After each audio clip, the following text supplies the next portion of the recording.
दोस्तों नमस्कार। हमारे जितने भी EPS 95 पेंशन धारक हैं, आप सभी का हमारे नए वीडियो में स्वागत है। दोस्तों कई प्रकार की अपडेट सामने निकल के आती हैं। एक अपडेट मैं आपको बता दूं, यह फेसबुक पोस्ट के माध्यम से कि EPS 95 पेंशन 1995 है बढ़ाने के मुद्दे पे माननीय मोदी सरकार पर यह आरोप लगाया जा रहा है कि वह इससे पर्याप्त दिलचस्पी नहीं ले रहे हैं।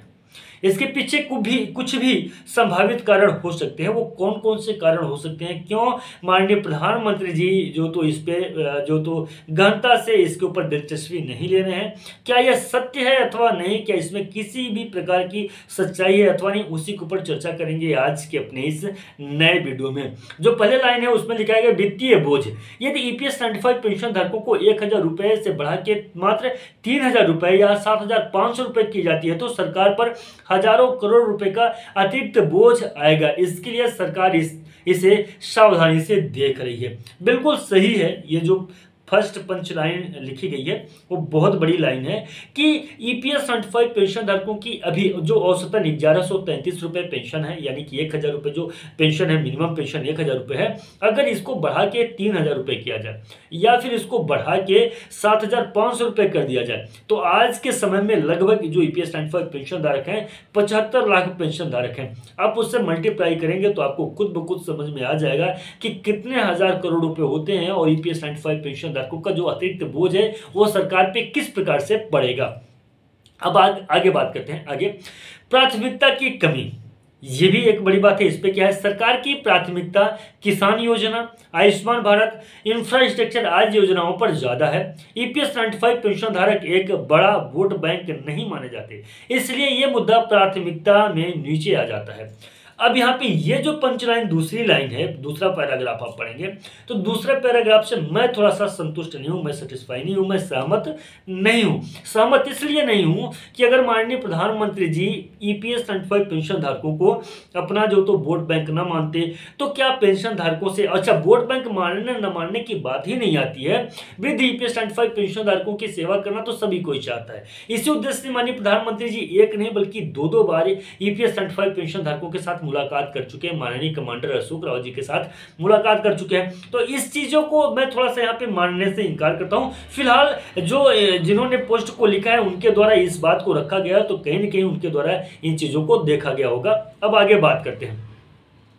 कानूनी और तकनीकी अड़चनें क्या क्या आती हैं। अगर कानूनी और तकनीकी अड़चनों के बारे में बात करें तो माननीय सुप्रीम कोर्ट के कुछ निर्णयों और EPFO के तकनीकी जटिलताओं के कारण इस योजना में सुधार में रुकावटें आ रही हैं।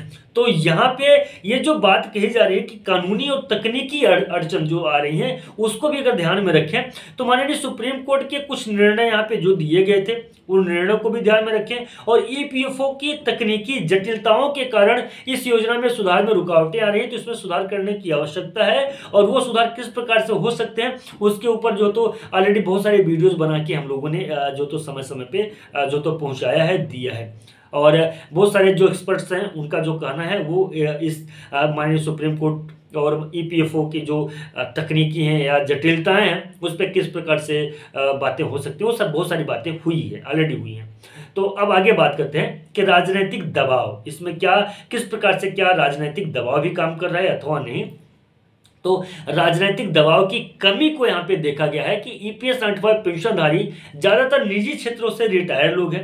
उन्हें सरकारी यूनियनों जैसे कि मजबूत समर्थन नहीं मिलता है, जिससे राजनीतिक दबाव नहीं बन पाता है, जिसकी वजह से सरकार का ध्यान EPS 95 पेंशनधारकों की तरफ नहीं लग पाता है। इससे मैं पूरी तरीके से सहमत हूँ और इस सारे मुद्दे के ऊपर ऑलरेडी मैंने वीडियो बनाया है। और मैं जब वीडियो बनाता हूँ EPS 95 पेंशन धारकों के लिए माननीय कमांडर अशोक रावत जी कुछ काम करने के लिए जाते हैं या दूसरा कोई भी EPS 95 पेंशन धारकों के लिए काम होता है, जहाँ पे धरना प्रदर्शन हो या आंदोलन हो या और भी कोई बड़ी चीजें होती है, तो वहाँ पे मैं पहले बताता हूँ कि ये एक प्रकार से राजनीतिक दबाव बनाने के उद्देश्य से ये चीजें किया जा रही है। और राजनीतिक दबाव जब तक न बना जाए तब तक सरकार का ध्यान भी नहीं आकर्षित होता है, इसलिए राजनीतिक दबाव बनाना बहुत जरूरी है। तो यहाँ पे इसी चीज को वर्णित किया गया है कि जो EPS 95 पेंशन धारक हैं जो रिटायर होते हैं वो पेंशन धारक ज्यादातर निजी क्षेत्रों से रिटायर होते हैं, यानी कि सरकारी बैकग्राउंड उनका नहीं होता है। और रिटायर होते हैं उन्हें सरकारी यूनियनों जैसी मजबूत समर्थन नहीं मिल पाता है। अब देखिए, कोई भी सरकारी जो यूनियन होती है उनका समर्थन बहुत ही मजबूती के साथ में काम करता है, सरकार तक डायरेक्टली पहुंचता है, तो वो काम नहीं कर पाता है, जिसकी वजह से राजनीतिक दबाव नहीं बन पाता है सरकार के ऊपर। ये बिल्कुल मैं मानने को तैयार हूं। अब आगे सरकार का पक्ष क्या है, इस पे सरकार किस प्रकार से बात करते हैं। सरकार का कहना है कि उन्होंने न्यूनतम पेंशन 1,000 रुपए तक की है और आगे सुधार के लिए कमेटी बनाई गई है, लेकिन जमीनी हकीकत में कुछ भी खास बदलाव नहीं हो रहा है। तो ये भी बात से मैं सहमत हूं यहाँ पे, क्योंकि आज कई साल पहले से ही राष्ट्रीय संघर्ष समिति की टीम के द्वारा संघर्ष किया जा रहा है, जहां पे दो दो बार माननीय प्रधानमंत्री जी से मुलाकात किया गया है। श्रम मंत्रालय में कई बार मिला जा चुका है और श्रम मंत्रालय को कई बार पत्र के माध्यम से भी, ज्ञापन के माध्यम से भी उनको जानकारी दी गई है ईपीएस 95 पेंशन धारकों की समस्याओं को। तो ये एक भी बहुत बड़ी जो तो बातें हैं कि जहाँ पे ईपीएस 95 पेंशन धारकों की मूलभूत ये समस्याएं हैं, जिन समस्याओं को देखा सुना समझा नहीं जा रहा है। फिलहाल दोस्तों, आप लोगों का क्या कमेंट है वो कमेंट कर मुझे जरूर बताइएगा। और मैं आपको बता दूं कि ये पोस्ट किसका है, तो ये पोस्ट ये रहा सामने, मैं यहाँ पे आपको बता दूं, ओम साई राम करके हैं, ज्योतिष विजय ओम साई राम। 2 दिन पहले उन्होंने इस पोस्ट को किया था और मुझे पोस्ट ये काफ़ी पसंद आया। मुझे लगा कि इस पोस्ट को मैं आप लोगों के बीच में रखूं और बताऊं कि ईपीएस 95 पेंशन धारकों के पेंशन वृद्धि को लेकर क्या क्या चीज़ें हैं। टोटल 5 पैराग्राफ हैं, 1 2 3 4 5 पैराग्राफ जो है यहाँ पे आप देख सकते हैं। इन 5 पैराग्राफों को हम लोगों ने डिटेल में यहाँ पे समझने की कोशिश की है।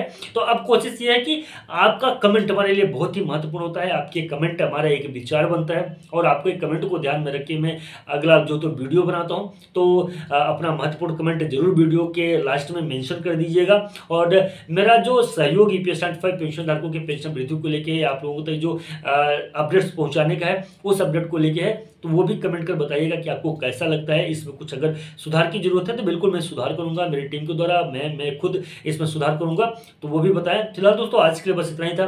मिलते हैं नए वीडियो और नए अपडेट में, लेकिन आपसे निवेदन है कि अगर आपने यहाँ तक वीडियो देख लिया है तो वीडियो को लाइक जरूर कर दीजिएगा, वीडियो को शेयर कर दीजिएगा और साथ ही साथ चैनल को सब्सक्राइब जरूर कर लीजिएगा। नमस्कार, जय हिंद, जय भारत।